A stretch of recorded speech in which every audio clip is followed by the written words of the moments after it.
I was so excited to bake my first croissant. I had it all settled. The previous evening, I started my work. I had to prepare the dough, put it in the fridge.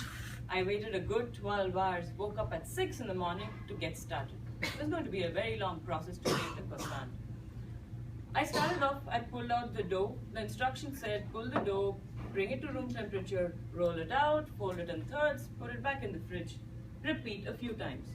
It seemed easy. I watched Julia Child, the famous chef on TV. She looked so happy. She was smiling and rolling out the dough with so much ease. I said, okay, this is going to be easy. What a ridiculous lie. I looked at myself and my kitchen floor. Everything had flour dusted on. I couldn't believe what was happening. I tried to stretch out the stupid dough. It wouldn't stretch. It just kept going back together. Because of this, my hands were getting warm. The butter was oozing from out of the dough. That's not what a croissant looks like. I finally did something and I threw it into the oven. I was ready for it to pop out. When it did pop out from the oven, it was a distant cousin of the croissant. It looked like someone with considerable weight sat on it, and the fire alarm was cheering on for me. So much for equanimity. I gave up on it. Fellow Toastmasters, cooking was so easy back when I was a kid. I remember my mom used to sing when she was cooking. She used to sing whole songs and she looked so happy and pleased with the way things were going when she was cooking. She made it look easy. As if this were not enough, she had to add more variety to her repertoire of cooking skills.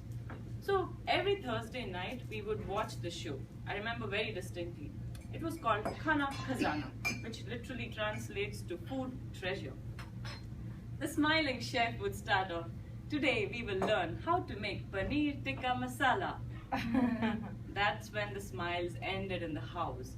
My mom was ready with a sheet of paper and pen. She was ready to attack, and rightly so. Because once the chef smiled and the ingredient list showed up, it was there for just a brief moment. After that, it would start rolling down on the screen like credits in a movie. That's how quick it would move. It's almost as if you're trying to make sense and get all the names of all the side effects of a medication that you hear on a radio ad. Imagine that.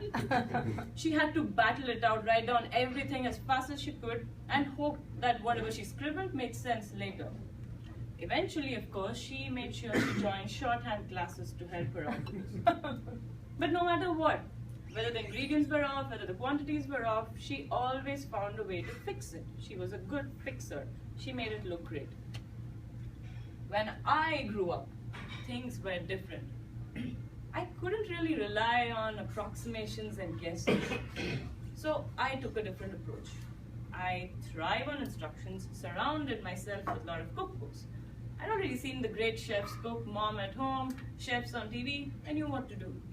I laid out several bowls with ingredients, all separate in pristine white bowls.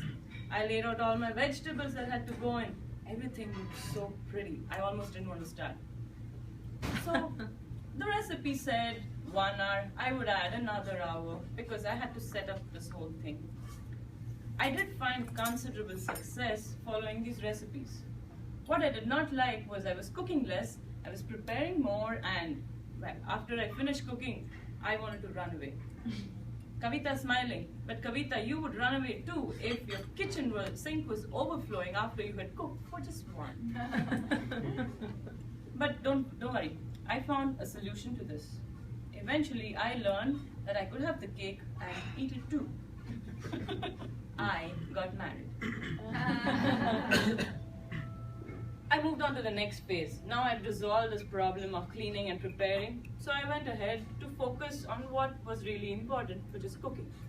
I focused my attention on things online. We spoke about Google, everything's on there. We have video demonstrations, there are good recipes, and there are blogs. So I started to follow a few good instructions there. There's an advantage to having these things online. It's not just the chef who says, it's awesome. There are the people who say how awesome it really is from a scale of 1 to 5. But people are stupid sometimes. Everyone gives disparate reviews. There's 5 stars, 1 star for the same recipe. What's going on? That's when you rely just on the recipe. That's what I did. And that's when this situation came to mind. There's a TV show, Everybody Loves Raymond.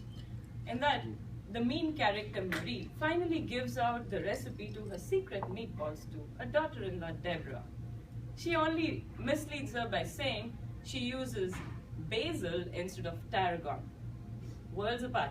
No matter what Deborah does, her meatballs taste awful. Believe me, online there are so many Maries who treat me like their daughter-in-law, Deborah. So let's agree on this. Cooking is tricky. So don't judge a person if you watch him or her literally cooking up a storm in the kitchen. I have personally been burned by moms who make it look so easy. Chefs who taste their own cooking and say how amazing it is. And of course, Maries out there who treat me so poorly. Cooking is not for everyone, but remember this. Sometimes it's okay if you start off trying to make omelets and it turns into scrambled eggs. That's when you order in food. Take a seat on your couch, relax, turn on the TV. Watch this fiery chef called Gordon Ramsay as he screams profanity at all the chefs who are totally messing it up in his kitchen. Even better, join me as I scream, "What on earth are those cooks thinking? Don't they know how to cook? Follow a recipe." Mr. Toastmaster.